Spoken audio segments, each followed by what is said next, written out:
Hello. Under the controls of Obamacare, my business has been restricted from expansion.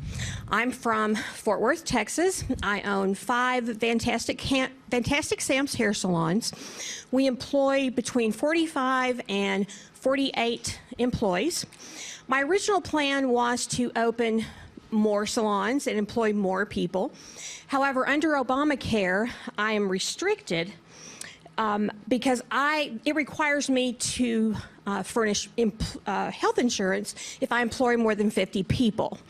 Unfortunately, the profit margin in my industry is very thin, and I'm not a wealthy person, so it's impossible for me to grow my business.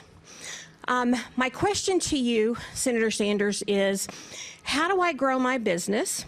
How do I employ more Americans without either raising the prices to my customers or lowering wages to my employees?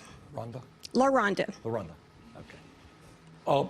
You own 5 salons. That's correct. And you employ close to 50 people. Just under. And what kind of health insurance do you provide to them? None. You provide no health insurance to them? Correct. Let me give you an answer you will not be happy with. And that is, I think that for businesses that employ 50 people or more, given the nature of our dysfunctional healthcare system right now, where most people do get their health insurance through the places that they work, I'm sorry. I think that in America today, everybody should have health care. And if you have more than 50 people, you know what? I'm afraid to tell you, but I think you will have to be providing health insurance. Senator Cruz?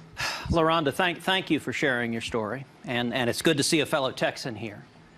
And, you know, I've got to say I've got a very different view than Bernie. I think actually what Bernie told you is the same thing President Obama said. It's the same thing Democrats have said, which is that you, the small business, you're apparently a bad actor because you're not allowed to manufacture money.